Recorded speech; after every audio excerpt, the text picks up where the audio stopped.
नमस्कार, Aryan career point में आप सभी का स्वागत है। मैं रामनिवास चौधरी आप लोगों को एक आगे की उसी वीडियो के अंदर मैं शुरुआत करता हूं अगले टॉपिक के साथ में, कोशिका के साथ में। जो कोशिका का मैंने पहला चैप्टर आप लोगों को बताया था, उससे आगे दूसरा चैप्टर मैं आज आप लोगों को बता रहा हूं। मैं वीडियो शुरू करने से पहले आप लोगों को मैं बता रहा हूं कि ये वीडियो उन लोगों के लिए है जो लोग कंपटीशन एग्जाम की तैयारी कर रहे हैं, चाहे वो एसएससी के हो, चाहे रेलवे की हो, चाहे पटवार की हो, चाहे बैंक की हो, चाहे दिल्ली पुलिस की हो, वनपाल की हो, या हो वन रक्षक की, या हो हाई कोर्ट की, या एलडीसी की। हर एक एग्जाम में यहाँ से क्वेश्चन पुटअप होता है और उन लोगों को ये वीडियो बहुत ही शानदार तरीके से समझाया गया है। जो लोग चारों तरफ के क्लासें लेके और नोट्स पढ़ के बहुत ही बोर हो चुके हैं, उन लोगों के लिए शानदार तरीके से डायग्राम से बहुत ही अच्छी तरीके से इस वीडियो में क्लियर तरीके से समझाया गया है, जिससे आप लोगों को आसानी से समझ में आएगी। और ये भी कोशिका का जो चैप्टर है वो हर एक एग्जाम में क्वेश्चन यहाँ से पुटअप होता है। ये दूसरा चैप्टर है। इससे पहले मैंने एक पहला वीडियो मैंने बना दिया चैप्टर फर्स्ट के नाम से, उस वीडियो को देख लीजिएगा। इसके बाद में एक और वीडियो बनेगा, ये तीनों वीडियो आप लोग देख लोगे। उसके बाद में आप लोगों को कोई भी एग्जाम दे दो, उसमें इस मैटर के आउट ऑफ सिलेबस कोई भी चीज नहीं जाएगी। चाहे कोई सी भी एग्जाम दे लो, उन हर एक एग्जाम को मद्देनजर रखते हुए इस वीडियो को मैं बनाया गया हूं। तो शुरुआत करता हूं अपने आगे की क्लास के बारे में। मैंने पिछली क्लास में आप लोगों को इन कोशिका की सबसे छोटी व बड़ी कोशिका के एग्जाम्पल मैंने बता दिया था, और मैंने लास्ट में आप लोगों को बताया था कि माइक्रोप्लाज्मा एक स्वयं की कोशिका भित्ति भी पाई जाती है, जो लिग्निन व प्रोटीन की पाई जाती है। इससे आगे की ओर मैं शुरुआत करता हूं। तो कोशिका का अपना मैटर चल रहा था। कोशिका में अपन ने लास्ट में वहां तक अपन पढ़ लिए थे। अब कोशिका के आगे हम बात करता हूं मैं। तो कोशिका के संरचना के बारे में बात करता हूं मैं। कोशिका की संरचना के बारे में आगे बात करता हूं। कोशिका तीन प्रकार की मैंने बताई थी संरचना। सबसे ऊपर कोशिका झिल्ली पाई जाती है या कोशिका भित्ति पाई जाती है। उसके ऊपर मैंने उसके बाद में मैंने कोशिका द्रव्य बताया था कि कोशिका द्रव्य पाया जाता है कोशिका में। उसके बाद में कोशिका में केंद्रक पाया जाता है। अब कोशिका झिल्ली और कोशिका द्रव्य और केंद्रक, ये तीनों पार्ट से मिलके कोशिका की संरचना कंप्लीट होती है। मैं अब आगे बात करता हूं कि कोशिका झिल्ली क्या है। एक एक टॉपिक के बारे में अपन बहुत ही अच्छी तरीके से, शानदार तरीके से पढ़ेंगे। तो कोशिका झिल्ली यह जंतु कोशिका व पादप कोशिका दोनों में पाई जाती है। कि यह कोशिका झिल्ली है वह जंतु कोशिका और पादप कोशिका दोनों में कोशिका झिल्ली पाई जाती है। कोशिका झिल्ली अर्धपारगम्य होती है, यानी कोशिका झिल्ली अर्धपारगम्य होती है। अर्धपारगम्य होती है कोशिका झिल्ली, अर्धपारगम्य होती है, यानी अपना अर्धपारगम्यता पूरी करती है। अब मैं बात करता हूं कि जंतु कोशिका में कोशिका झिल्ली वसा व प्रोटीन की बनी होती है। जो जंतु कोशिका होती है उसमें अपनी कोशिका झिल्ली है वो वसा और प्रोटीन की बनी होती है। किसकी बनी होती है? वसा और प्रोटीन की बनी होती है। यह ध्यान में रखने वाली बात है कि कहीं से भी एग्जाम में ऐसे क्वेश्चन आएगा कि जंतु कोशिका में कोशिका झिल्ली बनी होती है या पाई जाती है, तो अपने को ध्यान में रखना है कि जंतु कोशिका में कोशिका झिल्ली वसा और प्रोटीन की बनी होती है। अब मैं बात कर लेता हूं कि जंतु कोशिका में यह कोशिका झिल्ली वसा व प्रोटीन की बनी होती है, जबकि पादप कोशिका में कोशिका झिल्ली वसा व फास्फोलिपिन की बनी होती है, यानी वसा व फास्फोलिपिन की पादप कोशिका में कोशिका झिल्ली बनी होती है।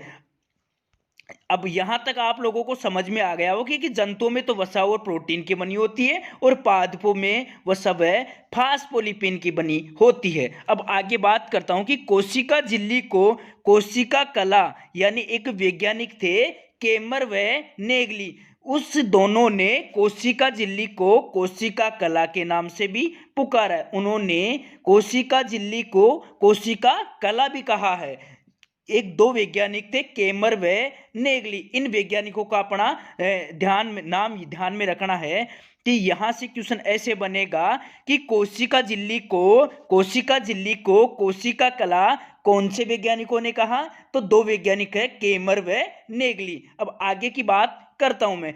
कोशिका झिल्ली को द्रव्य मोजक मॉडल, यानी कोशिका झिल्ली का द्रव्य मोजक मॉडल दो वैज्ञानिक हैं यहां भी, सिंगल व निकोलसन, यानी सिंगर व निकोलसन, इन्होंने प्रस्तुत किया था। कोशिका का द्रव्य मोजक मॉडल यानी द्रव्य मोजक मॉडल सिंगर व निकोलसन ने प्रस्तुत किया था। दो वैज्ञानिक हैं, सिंगर व निकोलसन, कोशिका झिल्ली का द्रव्य मोजक मॉडल उन्होंने प्रस्तुत किया था।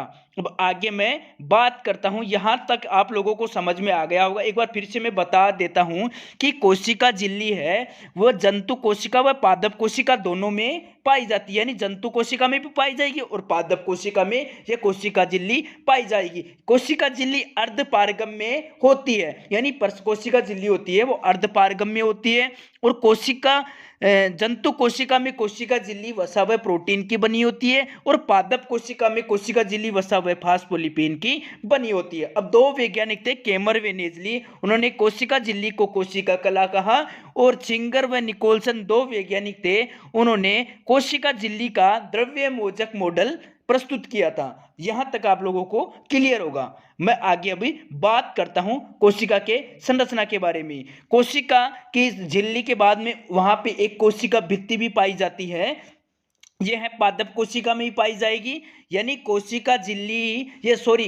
भित्ति पादप कोशिका में पाई जाती है, यह है जंतु कोशिका में, यानी जंतु कोशिका में नहीं पाई जाएगी। इसके अलावा पादप कोशिका में कोशिका भित्ति सेल्यूलोज की बनी होती है, यानी पादप कोशिका में कोशिका भित्ति सेल्यूलोज की बनी होती है। कोशिका भित्ति पादप कोशिका में ही पाई जाएगी, जबकि जंतु कोशिका में कोशिका भित्ति नहीं पाई जाती, कोशिका झिल्ली पाई जाती है, जबकि पादप कोशिका में कोशिका भित्ति पाई जाती है। जो कोशिका भित्ति है वो सेल्यूलोज की बनी होती है। कोशिका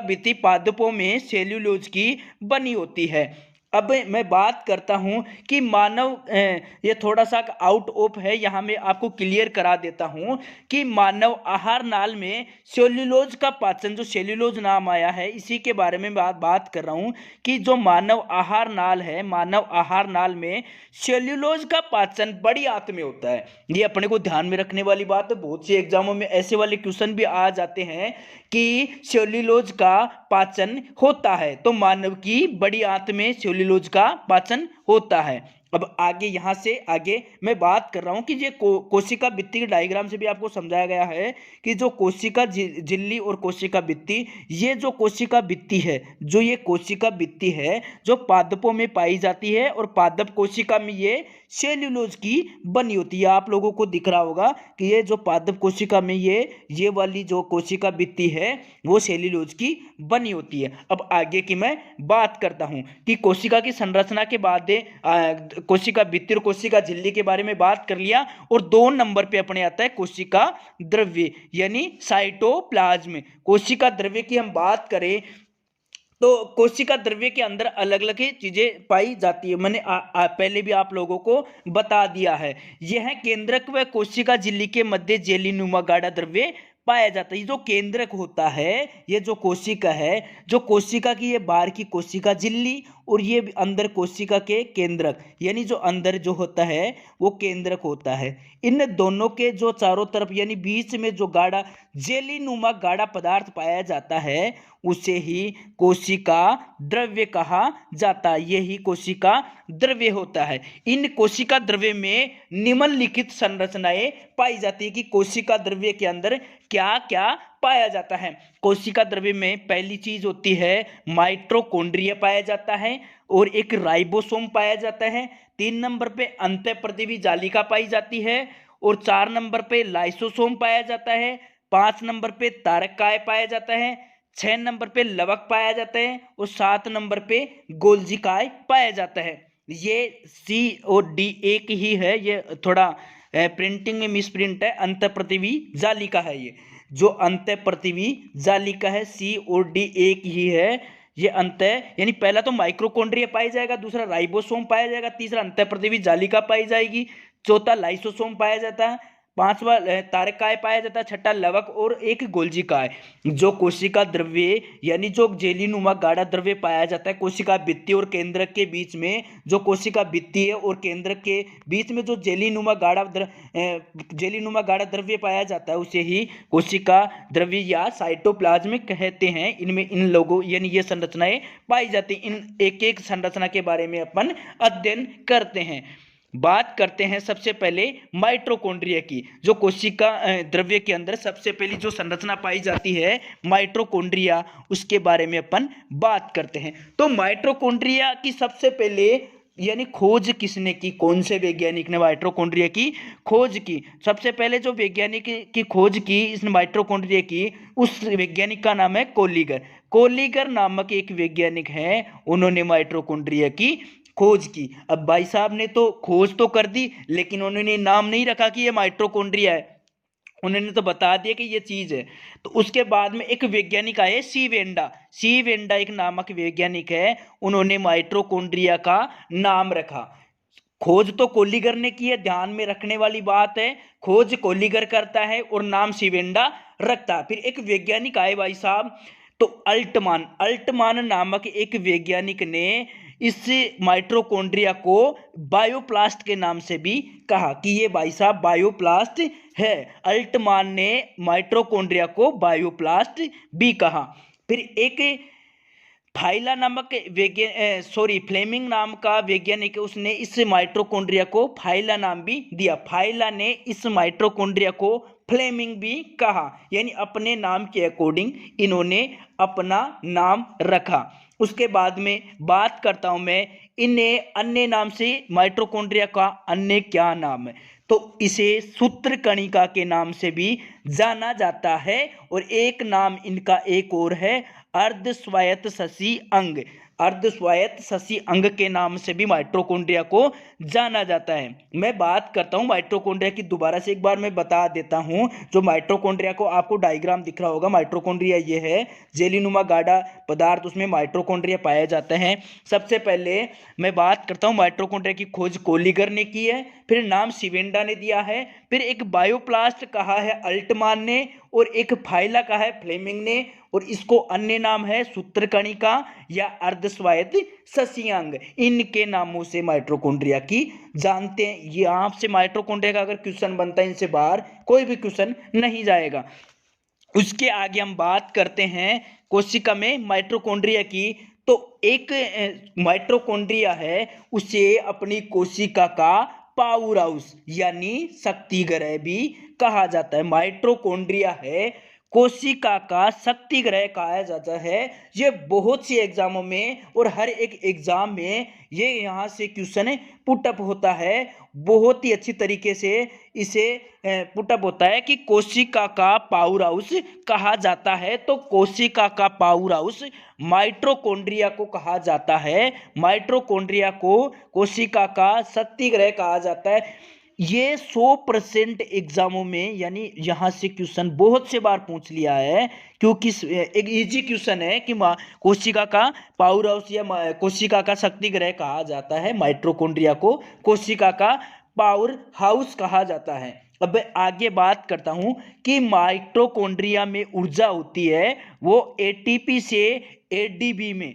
यानी एटीपी से एडीपी में ईटीएस सिस्टम के द्वारा बदली जाती है। क्योंकि अपनी एनर्जी है एटीपी से एडीपी में जो कन्वर्ट करने का काम होता है वो ईटीएस सिस्टम के द्वारा बदला जाता है। उस सिस्टम का नाम है ईटीएस सिस्टम। आपको क्वेश्चन यहाँ से ऐसे आएगा कि माइटोकॉन्ड्रिया में जो ऊर्जा का स्थानांतरण एटीपी से एडीपी में करने का काम किसके द्वारा किया जाता है, कौन सी सिस्टम के द्वारा किया जाता है, उस सिस्टम का नाम है ईटीएस सिस्टम। अब ईटीएस सिस्टम क्या है उसके बारे में थोड़ी सी फुल फॉर्म भी पूछ लेता है। तो एटीपी का फुल फॉर्म है adenosine triphosphate. Adenosine triphosphate ATP का नाम है, एडीपी का एडिनोसिन डाईफास्फेट है, इसमें ट्राई है इसमें डाई है। और ईटीएस क्या है, इलेक्ट्रॉन ट्रांसफर सिस्टम, यानी इलेक्ट्रॉनों को ट्रांसपोर्ट करने का जो काम होता है उसे ईटीएस सिस्टम कहते हैं। तो इलेक्ट्रॉन एटीपी से एडीपी में ईटीएस सिस्टम के द्वारा यानी ट्रांसफर किया जाता है। यहां तक आप लोगों को क्लियर है। बात करता हूं मैं माइटोकॉन्ड्रिया के आगे राइबोसोम की। राइबोसोम की खोज पेलाडे नामक एक वैज्ञानिक है, उन्होंने राइबोसोम की खोज की थी। राइबोसोम की खोज पेलाडे नामक एक वैज्ञानिक है, उन्होंने राइबोसोम की खोज की थी। कार्य इसका राइबोसोम का जो मुख्य कार्य है वो कार्य है प्रोटीन संश्लेषण का। जो प्रोटीन का संश्लेषण होता है वही इसका राइबोसोम का मुख्य कार्य होता है। अब राइबोसोम मुख्यतः दो प्रकार का होता है, मैंने पहले भी बताया था कि एक तो राइबोसोम 70S प्रकार का और एक राइबोसोम 80S प्रकार का। दो प्रकार के राइबोसोम यहाँ पे पाए जाए। राइबोसोम के प्रकार दो हैं, एक 70S प्रकार का और एक 80S प्रकार का। जो 70S प्रकार का राइबोसोम है वो प्रोकैरियोटिक कोशिका में पाया जाता है, जबकि 80S प्रकार का जो राइबोसोम है वो यूकैरियोटिक कोशिकाओं में पाया जाता है। 70S प्रकार का राइबोसोम प्रोकैरियोटिक कोशिकाओं में, जबकि 80S प्रकार का यूकैरियोटिक कोशिकाओं में राइबोसोम पाया जाता है। उपनाम इसका कोशिका का इंजन कहा जाता है। कोशिका का जो इंजन कहा जाता है वो राइबोसोम को कोशिका का इंजन कहा जाता है, जबकि कोशिका का पावर हाउस माइटोकॉन्ड्रिया को कहा जाता है, जबकि कोशिका का इंजन राइबोसोम को कहा जाता है। ये बहुत ही अच्छा क्वेश्चन है, यहाँ से एग्जाम में बहुत से बार क्वेश्चन पूछा जाता है कि कोशिका का इंजन कहा जाता है। तो कोशिका का इंजन मतलब कोशिका को चलाने का जो काम है, इंजन का जो काम है वो राइबोसोम के द्वारा किया जाता है। यहाँ तक आप लोगों को क्लियर है। अब आगे मैं बात करता हूँ कि उसके बाद में जो जेलीनुमा संरचना पाई जाती है वो एक वहाँ अंतःप्रदेवी जालिका पाई जाती है। अंतःप्रदेवी जालिका, इसकी खोज की थी किम पोर्टर। किम पोर्टर एक नामक वैज्ञानिक होता है। ये क्रीम पाउडर नहीं है लड़कियों को लगाने वाला, ये किम पोर्टर एक नामक वैज्ञानिक है, उन्होंने अंतःप्रदेवी जालिका की खोज की थी। अंतःप्रदेवी जालिका दो प्रकार की होती है। अंतःप्रदेवी जालिका दो प्रकार की होती है, एक तो होती है आरईआर और एक होती है एसईआर। यानी आरईआर खुरदरी अंतःप्रदेवी जालिका और दूसरी होती है चिकनी अंतःप्रदेवी जालिका। आरईआर इसमें खुरदरापन यानी खुरदरी अंतःप्रदेवी जालिका होती है, उसमें खुरदरापन राइबोसोम के कारण होता है। जो अंतःप्रदेवी जालिका दो प्रकार की होती है, एक तो खुरदरी अंतःप्रदेवी जालिका और एक होती है चिकनी अंतःप्रदेवी जालिका। जो खुरदरी अंतःप्रदेवी जालिका उसमें खुरदरापन एक राइबोसोम के कारण पाया जाता है, जबकि चिकनी अंतःप्रदेवी जालिका में चिकनाट वसा के कारण होता है। वसा के कारण इसमें चिकनाट होता है, जबकि खुरदरी में खुरदरापन राइबोसोम के कारण होता है। जो आरईआर खुरदरी अंतःप्रदेवी जालिका है उसे प्रोटीन की फैक्ट्री भी कहा जाता है। जो प्रोटीन की फैक्ट्री है मुख्यतः खुरदरी अंतःप्रदेवी आरईआर को कहा जाता है। और उसके बाद में एसईआर को वसा की फैक्ट्री यानी चिकनी अंतःप्रदेवी जालिका चिकनाई वसा के कारण होता है, उसको वसा की फैक्ट्री भी कहा जाता है। ये मुख्यतः दो प्रकार की होती है। इसकी खोज किम पोर्टर ने की थी। यहाँ से अपन ने बात, अब इसके आगे अपन अंतःप्रदेवी जालिका के आगे बात करते हैं लाइसोसोम। एक उसी कोशिका द्रव्य में संरचना पाई जाती है लाइसोसोम की। अब लाइसोसोम की खोज डी डुबे नामक एक वैज्ञानिक है, उन्होंने लाइसोसोम की खोज की थी। वहां सीरीज चेंज हो गए हैं, अभी सी तक पढ़ लिया था, ये शायद डी है, लगाने में थोड़ा मिस प्रिंट हो गया। सी तो पढ़ लिया था अपन, सी दोबारा आ गई, इसको डी मान लेना आप, ये डी मान लेना, कैसे भी अपन तो पढ़ना है, टॉपिक है लाइसोसोम।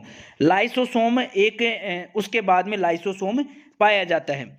लाइसोसोम की खोज डी डुबे नामक वैज्ञानिक ने की थी। इसका उपनाम है कोशिका के आत्मघाती थैली। यह बहुत ही अच्छा क्वेश्चन बनता है यहाँ से कि कोशिका की आत्मघाती थैली कहा जाता है। कोशिका की आत्मघाती थैली लाइसोसोम को कहा जाता है। कोशिका की आत्मघाती थैली कोशिका को कहा जाता है। क्यों कहा जाता है? क्योंकि इसमें लयनकारी एंजाइम पाए जाते हैं। लयनकारी एंजाइम कोशिका की लाइसोसोम में पाए जाते हैं, इसीलिए इसे कोशिका की आत्मघाती थैली कहा जाता है। बात करता हूं मैं आगे की तरफ। तारककाय। तारककाय की खोज टी बोबेरी नामक एक वैज्ञानिक है। तारककाय की खोज टी बोबेरी ने एक नामक वैज्ञानिक है, उन्होंने की थी। यह कोशिका में विभाजन के समय उत्पन्न होती है। जो तारककाय होती है, कोशिका का जब विभाजन होता है, एक कोशिका से दूसरी कोशिका का निर्माण होता है, उस टाइम पे तारककाय वहां पे काम में या उत्पन्न होता है। उनकी सहायता करने में एक कोशिका से दूसरी कोशिका का यानी उत्पन्न होने में तारककाय का संयोग होता है, तथा गुणसूत्रों को किनारे पर ले जाने का इनका काम है। तो जो गुणसूत्र होते हैं उनको एक से दूसरे ट्रांसफर होने में उन्हें गुणसूत्रों को किनारे पर ले जाने का काम तारककाय का होता है। यह कोशिका के विभाजन के समय उत्पन्न होता है तथा गुणसूत्रों को किनारे पर ले जाने का काम होता है। यहाँ से 2 ही क्वेश्चन बनते हैं और यहाँ से एक क्वेश्चन और बनता है, वो इनकी खोज का जो टी बोवेरी ने तारककाय की खोज की थी। अब मैं आगे बात करता हूं लवकी। लवकी की खोज सिम्पर नामक एक वैज्ञानिक है, उन्होंने लवक की खोज की थी। लवकी की खोज सिम्पर नामक एक वैज्ञानिक है। इनका बेसिकली अपन बात करते हैं ना, तो कोशिका में जो अलग अलग माइटोकॉन्ड्रिया वगैरह मैंने बताया है, तो उनकी खोज करता ध्यान में रखना, उनके बारे में जो मोस्टली किस चीज के लिए विख्यात, वो चीजें मैं यहाँ पे आप लोगों को बता रहा हूँ। तो ये जो लवक होते हैं, ये पादप कोशिका में ही, ये केवल पादप कोशिका में ही पाए जाते हैं। लवक अजैविक घटक होते हैं, यानी जो अजैविक घटक होते हैं लवक, ये मुख्यतः लवक 3 प्रकार के होते हैं। ये बहुत ही अच्छा क्वेश्चन बनता है यहाँ से कि लवक कितने प्रकार के होते हैं। तो लवक मुख्यतः 3 प्रकार के होते हैं। पहला जो लवक होता है वो अवर्णी लवक होता है। इसमें किसी भी प्रकार का कोई रंग नहीं होता, इसीलिए इसे रंगहीन भी कहा जाता है। अवर्णी लवक रंगहीन होता है। जो पौधा होता है, यानी ये मुख्यतः पादप कोशिका में ही पाए जाएंगे, तो पादपों में ये पौधों की जड़ें व तने वाले भाग में पाए जाते हैं मुख्यतः। जो लवक होते हैं, जो मुख्यतः पौधे की जड़ व तने वाले भाग में पाए जाते हैं। कौन से लवक? अवर्णी लवक। अवर्णी लवक की मैं बात कर रहा हूं। अवर्णी लवक मुख्यतः पौधे की जड़ व तने वाले भाग में पाए जाते हैं। दूसरे में लवक की बात करता हूं, वर्णी लवक। जो वर्णी लवक होता है वो पौधे के फल, फूल व बीज वाले भाग पर पाए जाते हैं। जो वर्णी लवक होता है, इसमें जो कलर होता है, ये जो वर्णी लवक होता है, जो पौधे के फल में, फूल में और बीज वाले भाग में वर्णी लवक पाया जाता है, जबकि अवर्णी लवक पौधे की जड़, तने वाले भाग में ही मुख्यतः पाया जाता है। और तीसरा जो लवक होता है, जो वर्णी लवक होता है, इसी की बात करता हूं मैं। ये जो वर्णी लवक है, ये 2 प्रकार का होता है मुख्यतः। जो ये वर्णी लवक होता है, जो पौधे के फल व फूल व बीज वाले भाग में पाया जाता है, ये मुख्यतः 2 प्रकार के होते हैं। जो 2 प्रकार के होते हैं मुख्यतः, ये पीले भी होते हैं और लाल भी होते हैं। तो जो वर्णी लवक होते हैं, जो पीले होते हैं, उसमें पीलापन एक वर्णक पाया जाता है। उस वर्णक का नाम है ज़ेनथोफिल। ज़ेनथोफिल वर्णक के कारण पौधे में वर्णी लवक पीले पाए जाते हैं। जो पीलापन होता है वो ज़ेनथोफिल वर्णक के कारण होता है। जो मुख्यतः पौधों में अपन, फूलों में अपन पीलापन देखते हैं, या जो फल पीले होते हैं उनमें जो पीलापन होता है, अपन को सोचने वाली बात है, वो कौन से वर्णक के कारण होती है? वो ज़ेनथोफिल वर्णक के कारण होती है। उसके बाद में ये जो वर्णी लवक होते हैं वो लाल होते हैं। वो लाल कौन से वर्णक के कारण होते हैं? जो गाजर होती है, गाजर में जो लालपन है, जो लाल होती है गाजर, उसमें कैरोटीन वर्णक पाया जाता है। जबकि टमाटर है उसमें जो लाल है वो लाल कैरोटीन लाइकोपीन वर्णक के कारण उसमें टमाटर में जो लाल होता है वो लाइपोपीन वर्णक के कारण वो लाल होता है। जबकि चुकंदर में बेटानिन वर्णक पाया जाता है। जो चुकंदर होता है उसमें जो लाल है ये कौन से वर्णक के कारण? बेटानिन वर्णक के कारण चुकंदर में जो लाल होता है ये वर्णक उसी कारण बेटानिन वर्णक के कारण चुकंदर होता है। और जो टमाटर लाइकोपीन वर्णक के कारण होता है। जो कैरोटीन होती है वो गाजर में कैरोटीन पाया जाता है, कैरोटीन वर्णक पाया जाता है। जबकि पीलापन पौधे में पीलेपन ज़ेनथोफिल वर्णक के कारण होता है। इसके बाद में आगे मैं बात करता हूं, एक और वर्णक पाया जाता है हरित लवक। जो लवकों की बात करो 3 लवक थे, अवर्णी लवक, वर्णी लवक और तीसरा होता है हरित लवक। हरित लवक ये मुख्यतः पौधे की पत्तियों वाले भाग में वर्णी लवक हरित लवक पौधे की पत्तियों वाले भाग में होते हैं। जो मुख्यतः पौधे की जो ऊपरी पत्ती होती है, ऊपरी भाग होता है उसे ग्रेना कहते हैं। और मुख्यतः जो नीचे वाली भाग होती है उसे स्ट्रोमा कहते हैं। पत्तियों के जो नीचे वाला भाग होता है उसे स्ट्रोमा कहते हैं और जबकि पत्तियों के ऊपरी भाग को ग्रेना कहते हैं। जो प्रकाश संश्लेषण की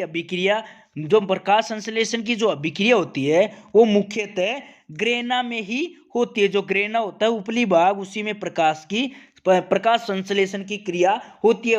हरित लवक मुख्यतः पत्तियों में पाया जाता है। मैं बात कर लेता हूँ, पत्तियों 2 प्रकार की होती है। जो नीचे वाला पोर्शन होता है पत्तियों का, उससे तो नीचे वाले पोर्शन को तो स्ट्रोमा कहते हैं और पत्तियों का ऊपरी वाला भाग होता है उसे ग्रेना कहते हैं। और जो प्रकाश संश्लेषण की क्रिया है, अभिक्रिया है, वो पत्तियों के ग्रेना भाग में यानी ऊपरी भाग में ग्रेना में ही संपन्न होती है। यहां तक आप लोगों को समझ में आ गया होगा। आगे मैं बात करता हूं गोल्जी काय की। जो गोल्जी काय है उसके एक वैज्ञानिक है केमिनो गोल्जी ने इसकी गोल्जी काय की खोज की थी। गोल्जी काय की खोज केमिनो गोल्जी नामक एक वैज्ञानिक है, उन्होंने गोल्जी काय की खोज की थी। ये मुख्यतः तारकाय का निर्माण करती है। जो गोल्जी काय होता है वो मुख्यतः ये मुख्यतः तारकाय का निर्माण करने का काम होती है। गोल्जी काय का मुख्यतः तारकाय को निर्माण करने का काम होता है। उसके बाद में मैं बात करता हूं रिक्तिकाओं की। रिक्तिकाएं कोशिका द्रव्य में लास्ट ये बच गया अपना रिक्तिकाएं। यह रिक्तिकाएं की मैं बात कर लेता हूं। यह कोशिका में अतिरिक्त स्थान है, जो अतिरिक्त एक्स्ट्रा स्पेस होता है वो रिक्तिकाएं होती है। रिक्तिकाओं की संख्या पादप कोशिका में अधिक जबकि जंतु कोशिका में कम होती है। जो रिक्तिकाएं होती है जो पादप कोशिका में मुख्यतः कम पाई जाती हैं, जबकि पादप कोशिका में अधिक पाई जाती है, जबकि जंतु कोशिका में रिक्तिकाएं कम पाई जाती है। यहाँ से थोड़ा बहुत नॉर्मली क्वेश्चन बनता है। आज के वीडियो में मैं यहाँ तक मैंने कोशिका द्रव्य की बात कर ली है। अब एक और वीडियो बनेगा कोशिका के बारे में, उसका नाम है केंद्रक, और उसकी कोई मुख्य कोशिका की कोई मुख्य मोस्ट इंपोर्टेंट जो सूचनाएं बातें हैं वो अगले वीडियो में मैं बात करने वाला हूँ। तब तक मैं आप लोगों को मैं बताना चाहूँगा कि जो स्टूडेंट्स जो विद्यार्थी पहले वाला वीडियो नहीं देखे हैं वो पहले वाला वीडियो देख ले। उसके बाद में ये वीडियो देख लिया आपने और अगला वीडियो और देखेंगे। बहुत ही शानदार तरीके से मैंने समझाया है, शानदार अच्छी तरीके से डायग्राम के तरीके से मैंने यहाँ पे बताया गया है। बहुत ही शॉर्ट अच्छी नोट्स मैं आपके लिए तैयार करके देता हूँ। तो मैं अगर आप लोगों को ये क्लास समझ में आई है तो जो मेरे नीचे की तरफ सब्सक्राइबर का निशान आपको दिख रहा होगा, सब्सक्राइब इस चैनल को नए लोग सब्सक्राइब कर लो, बेल आइकन दबा दो और इस वीडियो को लाइक तो आप करना ही, आपको लाइक करना तो आप भूलना ही नहीं है। और कमेंट्स बॉक्स में मुझे वो चीज़ें बताइए जो आप लोगों को समझ में नहीं आई है। और अगर आप लोगों को ये वीडियो देख रहे हैं समझ में आ रही है तो कमेंट्स करके मुझे बताइए कि सर आपकी क्लास बहुत ही अच्छी है और आपको अगली क्लास कौन से मैटर में चाहिए वो भी मुझे कमेंट्स करके आप लोग बताइए। तब तक मैं आप लोगों से इजाजत चाहता हूं। आप सभी का वीडियो देखने के लिए प्रेम पूर्वक बहुत बहुत धन्यवाद। आपका दिन शुभ रहे। Thank you so much.